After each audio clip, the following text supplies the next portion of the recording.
Hello YouTube, this is Tofu speaking, and it's been almost 2 months since I made my last video, and wow, times has just flew by. I do apologize for people who are really interested in my next content.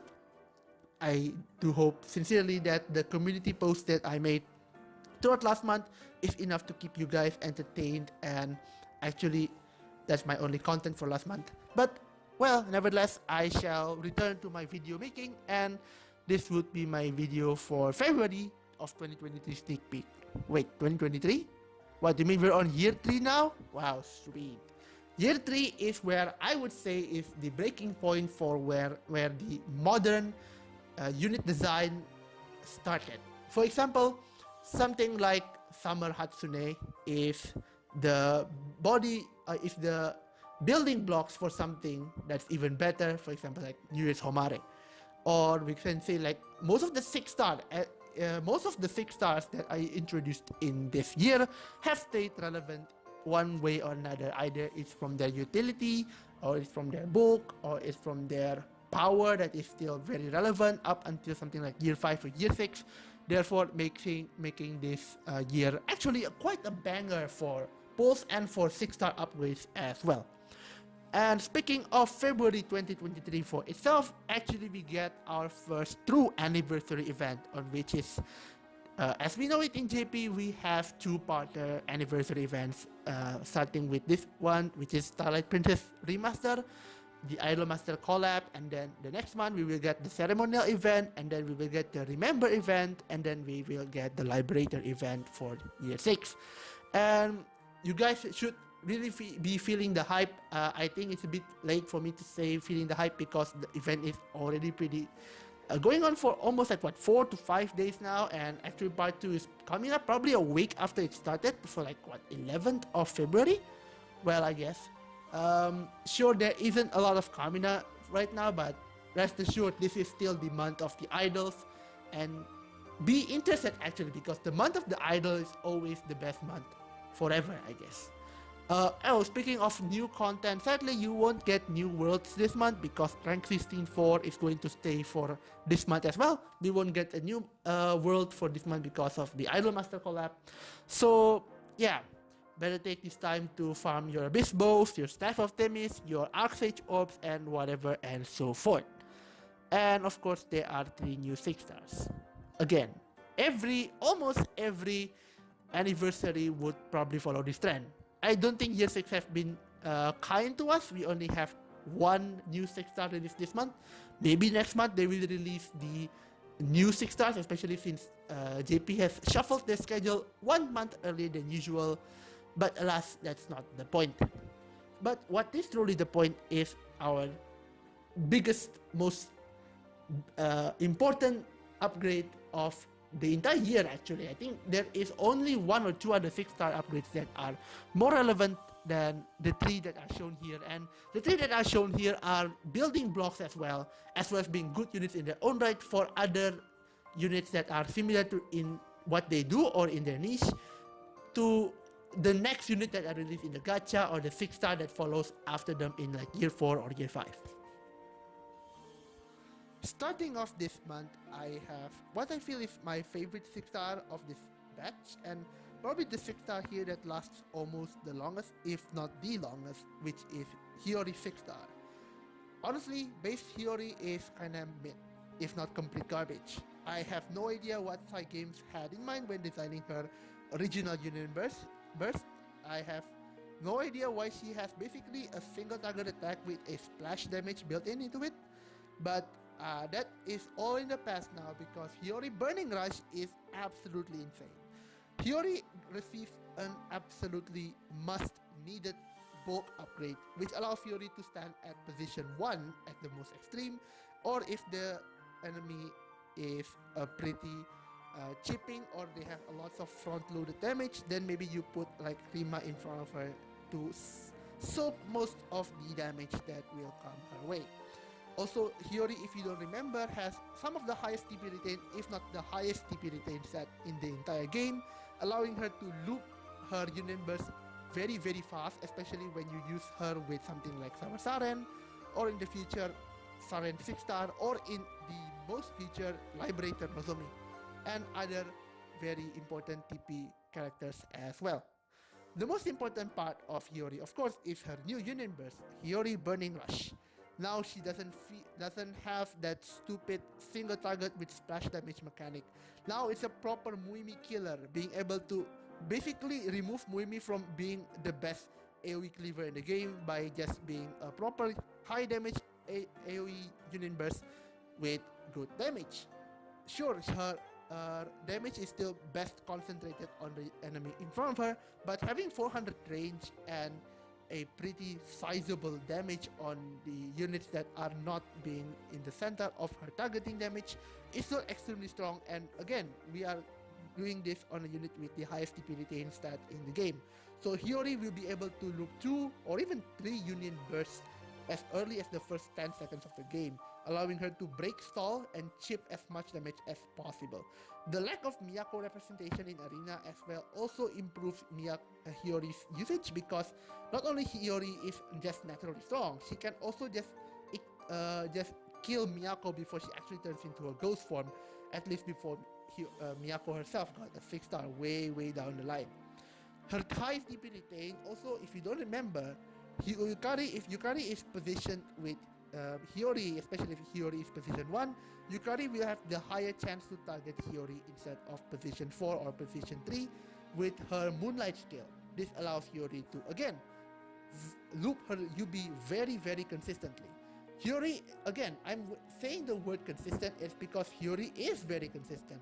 Hiyori just deals a lot of damage and she does it very well. She does it consistently, she does it a lot. That's the most important.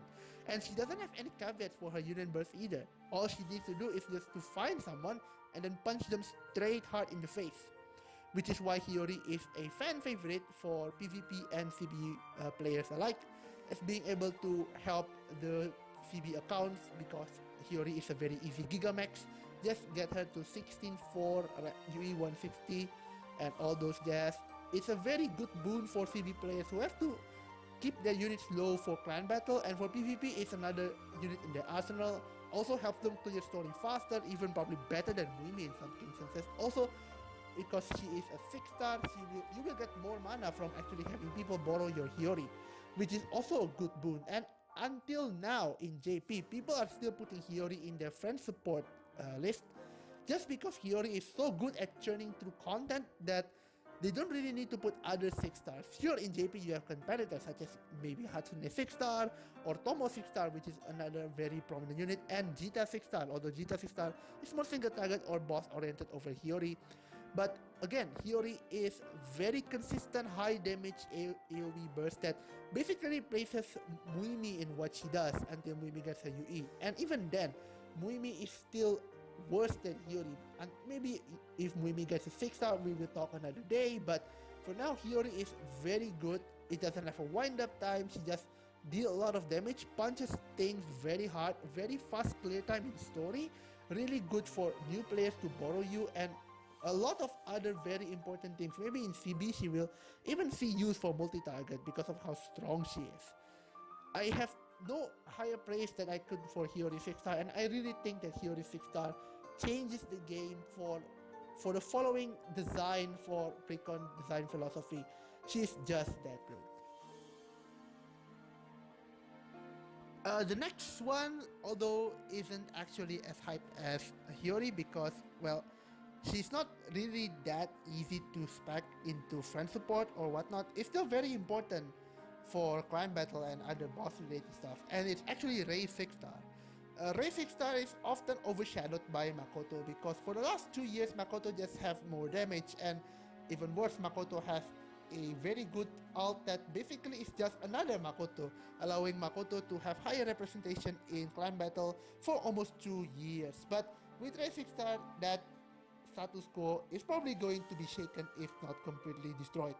Ray 6-star receives higher bulk, of course, because 6-star, allowing Ray to be placed in other positions other than the front line or the mid line. Maybe she can put in the back line or maybe in position 1, because Ray is pretty bulky. But most importantly, her Union Burst receives a pretty substantial upgrade that might seem tame on paper, but it's actually pretty good in practice. So what happened to Hurricane Slash? It changed into Tempest Slash, which is something that she has always said in all of her cutscenes, but for some reason they just make it a weaker version because redive, I guess. But what's the most important thing about the 6-star is that she received a counter. I think in EN they call it Blades of Wind, but I think calling it a wind counter is probably shorter and is more concise. So when Rei gets this wind counter, she receives a buff to all of her skills. So not only her Universe gets a buff from the increased damage, but she also will buff the numbers on her skill 1 and skill 2. If you don't remember, skill 1, Wind Thrust, is a defense shred skill after UE, which is something that you should equip anyway because in order to access a 6-star, you have to have her UE equipped, and it's also a skill-based single target damage. The difference between Rei's Wind Thrust and Makoto's Heroic Hull is that Heroic Hull does proc faster, allowing Makoto to stay in short overtime teams, so basically like sub 30 or sub 40 second teams, something that Rei is unable to do. But on the other hand, that Rei actually shreds more after the buff, so she replaces Makoto entirely for main teams, which you have to do the entire 1 minute and 30 seconds of the fight. But also her counter slash gets a massive damage upgrade, but the problem is that it's counter slash and you have to wait an entire 1.5 seconds for her damage to actually go off. Sure, if you can actually manage the counter slash damage, it's probably fine, but most of the time you're probably just gonna cancel this skill anyway, so it doesn't really do anything. So it pretty much just Rei's skill 1 and UB that are the most prominent in her content, and smart cancelling of counter slash allows Rei to hit as hard as Christina, and no joke because she actually does have the numbers to compete with Christina after unique equipment, although Christina has higher burst because of her overlay buff, but also she shares more than OG Makoto and forces Makoto to go into OT comps. Although her shelf life is pretty much just this year and the early parts of next year, as we get more variety in the units and the numbers for Rei started to matter less and less, she is still nevertheless very important in the base design of other 6-stars that will follow on her, or the 5-stars that are focused on dealing a lot of single target physical damage. The problem with Rei, of course, is that Counter Slash is a really bad skill. Who designed Counter Slash? And we come to the last 6-star of this patch. Surely she is not the longest lasting like Hiyori 6-star, nor she has the highest damage output like Rei 6-star. But in terms of being a support and enabling bullshit, Yui 6-star is definitely up there with the best, and is basically a prototype for other healers to follow in the future. So what did Yui get from this Union 6-star upgrade? Of course, like all other 6-stars, Yui again receives stat upgrades. However, Yui already has a pretty high magic attack at base. The 6-star upgrade allows her to heal more and take more damage from something like Rino or from Hiyori later on. But of course, you actually get to 6-star her to access her very powerful Union Burst Plus. Her new Union Burst now heals more because it's a 6-star, but you also get a physical damage barrier which allows you to basically win Rino every time you have Union Burst first against her. But also, the most importantly, it allows a very meaty 200% action speed buff to take effect every time she uses her Union Burst. This very powerful Union Burst forces Yui to either be Gigamax and survive longer because of her 6-star, to abuse her 6-star upgrades, especially on her stats, but you also want her to keep low to actually abuse this very powerful Union Burst. Again, each account must decide which Yui is best for them, but on the short end of the stick, you should really keep your Yui kind of low, I guess, for CB, unless your account is for PvP. Then you can work her up the ranks until Yui is not really super used anymore, as well you get more 6-stars in the future. Backed up by, again, her 6-stars very massive magic attack buff, especially to herself, and she also is able to buff all other allies' magic DPS, and you get one of the best magic supports we will get for this year after the existence of Lock Barrier completely kills Nyaru without any proper support. Similar to Rei, UE 6-star is the groundwork foundation for every other good healer that will come up on the following years, especially for 6-star upgrades of the Elf Teacher, the Songster's Bard, the Lazy Rodent. Actually, the Songster's Bard and the Elf Teachers are actually really good examples of just straight up good upgrades over UE 6-star. But most importantly, you will get the Summer Healing Guide, the Summer Little Guide, and most importantly, the guide fairy that basically says, I'm on crack, because of how stupid her skills are. They all owe their inspiration to either this UE or a small combination of New Year's UE. There is no other 6-star healer that is as impactful towards the game design of Recon more than UE 6-star, and for that, we should all just respect and abuse 6-star UE to her fullest potential. Her only problem is that, again, she can only be built for PvP or for CB. You really can't do both without really killing the other. For example, if you build her for CB, it is really hard for her to stay relevant in PvP because she will not have enough bulk, or maybe if you level spec her, she will not have enough healing to combat her skill damage, or her stats buff will not be as high as a Gigamax version. But if you PvP spec her and you make her Gigamax, then she's too bulky to actually get her timings right. But I guess if you are not really a CB timeline follower, then it probably doesn't matter to you. And we actually come to the new units. Well, I guess this is what you've been waiting for, right? It's like a 3-week event about Idol Master girls, and they're all cute and all, but are they actually good? Let's actually start with Shimamura Uzuki, actually my favorite of the new gen units. Not the new gen units, I mean the girls.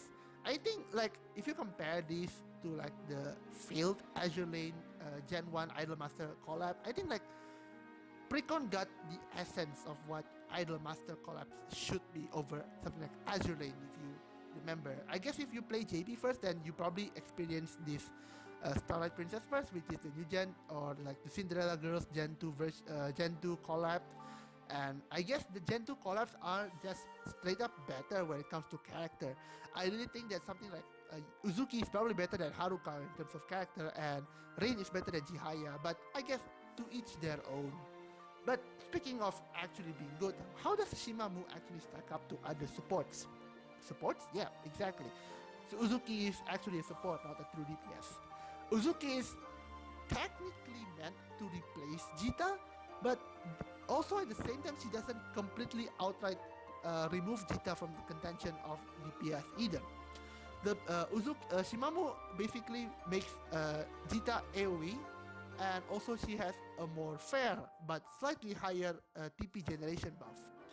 Although it does mean that you might think that Uzuki has the potential to just go Gigamax because her skill is mainly just revolved around her skill 1, which is the TP generation buff, but her unit burst does have a buff component to it, so it is still recommended if you don't know how to build Uzuki to just keep her at rank 11 at the very most. Yes, rank 11 at the very most if you're main for CB, but if you're PvP, you probably just can max her.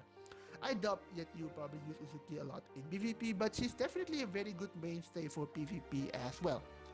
She doesn't replace Jita outright, but at the same time she does get slightly used more over Jita 6-star if the situation does allow for it. Sure, her unit burst might be AoE, but it doesn't allow Shimamu to stay on single target bosses as well, which is something that if you remember how Shinobu was used, it's basically like that. You don't really use Shinobu because she's a multi-target shredder. You use Shinobu because she provides something that is unique to her that other units cannot replicate.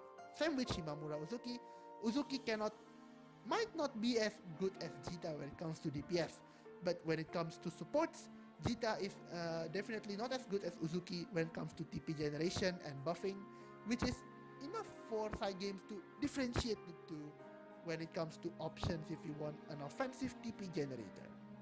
Her problems lies in the fact that she is called Shimamura Uzuki and not something like a Nozomi, for example. Yeah, actually, she's kind of like Nozomi. She's a center red. She is very limited. She's ultra limited, like ReZero units. Only rerun once in year 4, and then she never got saw again. She never appeared in other banners, though she actually has her event archived in JP archive either.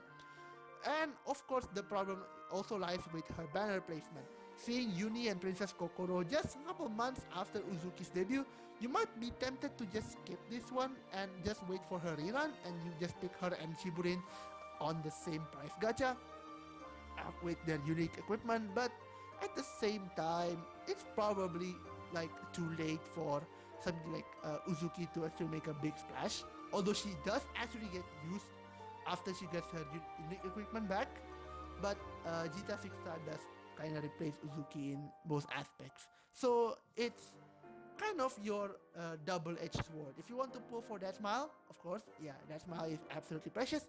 You pull on her now because Shimamu is a precious girl, but of course, if you don't have the gems, then you can probably skip. Keep in mind your allocations for Princess Kokoro, because Princess Kokoro is going to be very important for your account, either you be a casual or a CB main or a PvP main. For a couple of months, Shiburin or Shibuya Rin, I don't know if you want to call it Shiburin. I think I'm just gonna call her Shiburin because it's a pretty nice nickname for her. She's great for arena PvP and pretty good for Buffer Princess Arena later. Think of her as like a News Kokoro or a Kuka, basically taunt tanks that activate on skill instead of an action like Nozomi that swaps out their healing or other utility like mage ranking for more of an offensive prowess. Her main skill is her skill 1, which gives her an Omni Shred as well as more defense, which has good scaling with level. So she fits in many action-based magic teams as a physical unit for something like Iyo or Kyoka or Magical Kasumi. Iyo with Shiburin especially is pretty common to be seen after her launch for some time, and also a very good surviving unit because of her Union Burst, which gives her a lot of a lot of damage based off her skill 1, but also gives her a big Omni Shield. Sure, it only applies to herself, but it allows her to survive a lot of punishment, especially coming from something like Princess Peko, which hits really, really hard. This combination of Union Burst and Skill 1 allows a mixed team to effectively become more smooth in their damage output, something like any combination of Princess Pecorin, Mimi, Halloween Mimi, for example, Hiyori 6-star, or News Hiyori, and Christina, and Rino, for example, and you combine them with something like Neneka, and Kyoka, or Samakiaro, or Nanako, or any of those girls, and you have yourself a pretty lenient tank that can fit in many team styles, especially for Arena.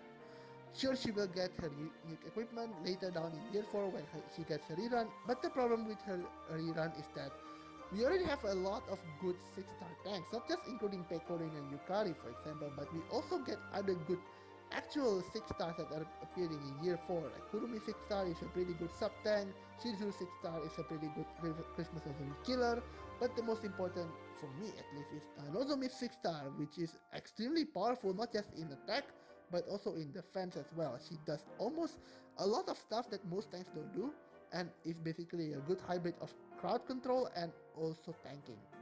Especially for Princess Arena that defenses and units are spread thin, Shiburin fits well in something like a Team 2 or Team 3 scenario because of a very easy add for many teams that also is a very good, really good in surviving because of her Omni Shield in her Union Burst, and also as Omni Shred options because of her skill 1.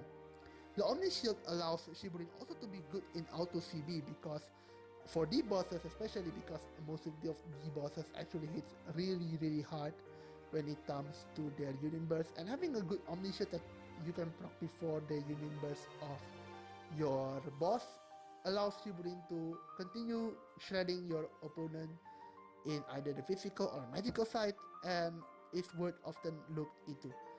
She also has a skill 2, which is also a skill single target stun, or bind in this case, because well, basically the same, but I guess side games want to differentiate the name, although they don't really have skills that say good with bind or good with stun specifically, so it's basically the same.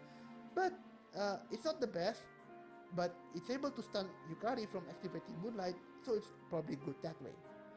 Overall, I really think that if you want to push Shiburin, you, again, like Uzuki, you probably want to just measure up how much do you want to save for Princess Kokoro. Do you have enough? You think for Princess Kokoro, There's a lot of multifaceted thinking that you have to do if you want to pull Uzuki, Rin, or Yuni later down the line.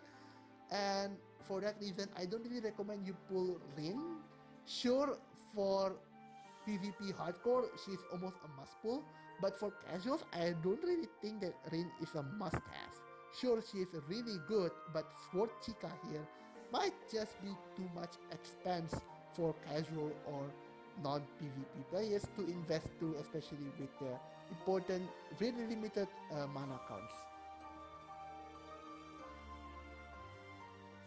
After the success that is Shimamu and Shiburin, you expect the welfare of their event, the third member of New Gen, to be as good, if not better than them, and sadly you're gonna be wrong, because Mio Honda doesn't actually live up to what people might expect of her on the release date of the first run of Starlight Princess Remaster. The problem with Hiyori... Wait, Hiyori? Yes, that's the problem. The problem is that this girl, Mio Honda, is pretty much just a copy-paste of Hiyori. Yes, all her skill 2 is different, which is a heal. But the problem is that her other entire skill is just a Hiyori clone. Her Union Burst is Hiyori. Her skill 1 is Hiyori without the UE. In order to get the good version, which is the one where she gets TP and she deals more damage in the furthest unit on her lane, she needs to get her UE, which is released next year. So she's completely worthless right now. But I did say worthless. It might be a very good Princess Arena tech because again, nobody actually knows you. Nobody actually reads your skill. So it's a good boon for players who actually likes Mio and would like to build her because they really like Mio.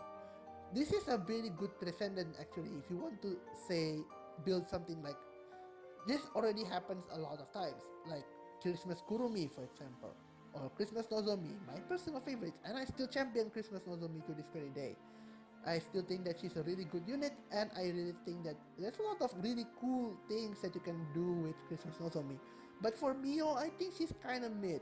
Sure, we have Neneka as a magic enabler and magic support, the best one in the game, but it doesn't really matter if your skill is just a Hiyori, and an even worse Hiyori than that because she doesn't actually get a lot of TP from her skill. And that's the problem with Mio. She's just too bad. She doesn't stand out, her skills are too meh, and getting her to 5-star is a big investment. Sure that the event lasts for 3 weeks, it helps, but it doesn't really do anything. And that's the problem. Again, I said this is a problem, this is a big problem, but I guess for Mio lovers, this does not apply to you, right? Just build Mio. It's perfectly fine. Although I wouldn't actually recommend you for the casual or the normal people out there to actually build Mio. Please just avoid that. And it's the end of the video. Sadly, I actually forget that the UEs for this one, there's no UE this month. I think that Christina already stole the UE for this month, but it perfectly doesn't matter for me. Right, I think this really is the end of the video, and this is Tofu signing out.